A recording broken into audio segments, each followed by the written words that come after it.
something to Division I. Can you imagine that? How tough that must be, and what the steps are, and how long it takes to actually fully solidify yourself? Well, when we took over the program 3 years ago, I thought we were making the transition to Division I, to be honest with you. Now, in all seriousness, I have a lot of respect for anybody that tries to take steps with their programs. Coaching is hard enough, and then to try to move it up levels, and I think Lennox is doing a very good job of that. I don't think there's any question that he is, and it's a pretty good tradition there in the sense of what they've done in the past, and they look like they're taking all the necessary steps to get it to that point. And you can see it in their team, you can see it in the way that they're coached, you can see it in their execution. They run outstanding sets, and their baseline on the bounds plays are phenomenal. So there's a lot of really good things that they're doing, and I have a lot of respect for how they're doing it. Has the team responded to, like, losing to Kentucky in this time? Has it responded better than maybe they have, or differently, I guess, than they have in recent years? You know, I don't know if it's differently. I mean, they believe they can win. So I think when you have that type of situation, they feel like they've let themselves down, and then they've come out and they've practiced with a real resiliency. I don't think there's any question about that. And with the exams being this week, and with all the different distractions that could come up, they've done an excellent job of preparing. You guys go from 2 games in like 12 days, 13 days, something like that, to 4 in like 7, basically. How do you feel the distraction, the change of gears? Well, I think we've already been through it a couple times, which helps, which is one of the reasons we did it that way. Right. So that we had the schedule the way we did early, so that they would get used to that, so they'd be able to prepare in a hurry. And the bottom line with the last 2 weeks, you know, with today included, is how do we continue to get better? How do we clean up things that we need to clean up? And most importantly, how do we just improve? And whether it's isolated situations or whether it's team situations. And that's what you want to continue to do with your team. And a lot of times the games come so fast and furious that it's hard to do that. In the last couple of weeks, we've been able to really lock in and get better. Now, will we be better for it this weekend? I don't know. But I think over a period of time we will. Tom, the ability to finish seems to be obviously a key. Was an emphasis point in football, emphasis, I know with you. What does it take so that whether you win those last 5 minutes, you win those last 8 minutes, and win that type of game? Execution. The teams that play the best under pressure. There's no question about it, offensively and defensively. Can you keep doing the things that you have done the entire game? Can you keep communicating? Can you keep blocking out? Can you keep getting back on defense? It's really not a great secret. It's just a matter of continuing to do it.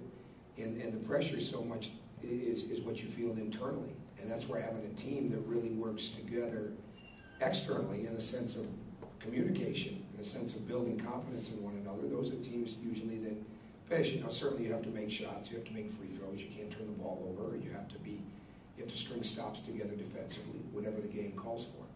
But that's what it is more than anything else. And it all comes back, no matter what level, no matter what sport, is to execute under pressure. And what usually happens when pressure comes, you revert to the habits that you have. And if they're poor habits, they come out. If they're good habits, they come out. And along the way as a coach, you're constantly trying to make sure that you're building good habits that will come out when the rubber meets the road, so to speak. I know I keep asking about how things are different from past years, but I mean, this year with dealing with finals, with all of that, these guys who have been through it before, I mean, has that changed at all? Just no. Your ability to work like that? We've always worked in the sense, you know, I've never been one of those coaches that makes them feel like it's different during finals week. And because I think, I'm a firm believer, and I think our grades over years have shown this, that I think you've got to be doing real well in both areas of your life. You know, the academic part and the basketball part. I think the moment that you start taking away basketball, or you start making them feel like they're overworked or tired, I think that's a bad thing. I think when you can keep them, not necessarily in a schedule, so to speak, because I think that changes a little bit, but when you can keep them focused on getting better, when they can come in here and work on their games, work on the game of the team, and at the same time do some things that will make them better, I think it builds confidence. I think it carries over to the classroom. I've always believed that. What did you end up doing this week? I know you were contemplating at the beginning of the week what practice sessions you were going to use. How did you end up handling it? We mixed it up a little bit. We took Sunday off. We practiced Monday hard. We did individuals with numerous guys on Tuesday. And then we watched film of the Kentucky game. And I went recruiting Tuesday, but the coaches went through the Kentucky game with them. They lifted weights. And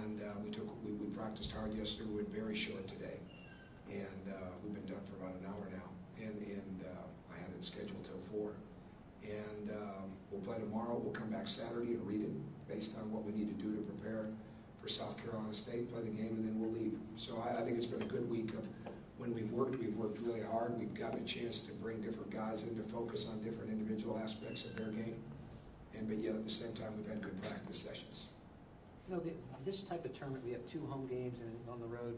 Do you like that better than, you know, where you're going to Maui for 3 games or Puerto Rico? Everything's different. I think there's a place for all of it. I think if you're going to, with the exception of Maui, I really want to be in a situation where we're playing 4 games. And next year we'll have that, you know, whatever we schedule the following year, we'll have that. Maui's a little special. And so you accept the fact that you're going to just get 3 games. But, and I used to feel the same way with Alaska compared to Maui, because you get those 3 games. It's a special tournament. But when we have a choice, we want to get the 4 games. So I like it. I like the format. You have one scheduled for next year? Oh yeah, we're going to play 3 games at home and then play Butler, and then they'll play 3 games at home and they'll come up here. And the following year is when we're in the decision-making process right now. So we'll probably do something national that year, and we'll make a decision if it's going to be where there's some home games included. So going through that actually the last couple of weeks. Tom, I'm kind of on a different agenda a little bit than these guys away Sure. from the game. But you know, when I came here a couple of weeks ago and I saw the video board and it talks about that phrase, you know, because it's Indiana, where coach was at, is that how did you define that in your own head? When you know, That's how I felt. That's how I felt growing up. That wasn't anything that was ever something I read somewhere, something that I felt from somebody else. That's how I felt from really 1976 on, watching the national championship game, and really becoming at that age, at the age of 10, just really looking at this program with a different set of eyes as I grew to love basketball and grew to love college sports and sports in general, I guess I would say. But over a period of time, Indiana's always stood for something different. It's always been different. It's been different to come and play here. It's been different to come in this state and recruit. There's no question. And that's what it meant to me personally. stood for something different. How? It's just a different feeling. It's hard to describe, Lou. There's just an aura about it. And whether you're coming to, my first high school basketball game in the state of Indiana was a semi-state game. And I'd never seen anything like that. Where? That's a good question. I want to say it was in the New Albany area, Jeffersonville area. I don't remember exactly what gym. But I was an assistant at Western Kentucky back then. So I had a chance to see those type of games. But, I'm in a game the other night, and there's a heck of a crowd on a Tuesday night. I mean, it's just the way that it is in this state. And I think over a period of time, especially when you follow Indiana the way that we all did, when I say we all, I don't just mean the people in the state. I mean people that are outside of the state that love basketball. And you're watching Bob Knight run the program, and you're watching all the different players come through here. There was something different about that. There just was. And that's not to take away from any other program. There's a lot of really good programs, and there's been, a handful of programs that have been like Indiana in the sense of how they've won for decades. But Indiana, to me, has always been something that is special. It's different. And again, for me to leave the position I had at Marquette with the team that we had coming back and the length of the contract and everything that was done there, it was a no-brainer for me because of how I'd felt about Indiana. And I guess I had it reiterated to me in my own life more and more with what we've had to deal with the first couple of years, because it's never, as disappointing as times have been, it's never been about looking back or questioning it, because it is so special. And I don't have a doubt in my mind that it's going to come back and we're going to be able to build on the tradition that's already here. Do you know anything more about Verdell yet? No, it's going to be, it's relatively day to day. It really is. And so we just, every day we just stay right with what Tim Garl thinks, and we just leave it at that, and we plan accordingly. And so there's really no difference. What do you really? I mean, there's a difference in his health. I don't mean it like that, but I mean, as far as like what his status is, I would say that's different day to day. What do you really like about this team up to this point, and what do you think they really need to improve on in the next couple of weeks? Well, there's a lot of things we need to improve upon. We met on that last night. I love to do that, at different times of the month, and to really characterize where we're heading with it. I think this team's got to become more physical. I think we've got to be a better rebounding team, especially we've got to be a better blockout team. We've got to get a lot better guarding the drive and guarding the dribble. I don't think there's any doubt about that. When we move the ball, when we get it swung from side to side, whether it's off passes or off dribble penetration, we're pretty good, and we've got to make sure that that continues. I think we're going to shoot the ball better. I don't think we've shot it at a great rate yet, with the exception of maybe the Florida Gulf Coast game.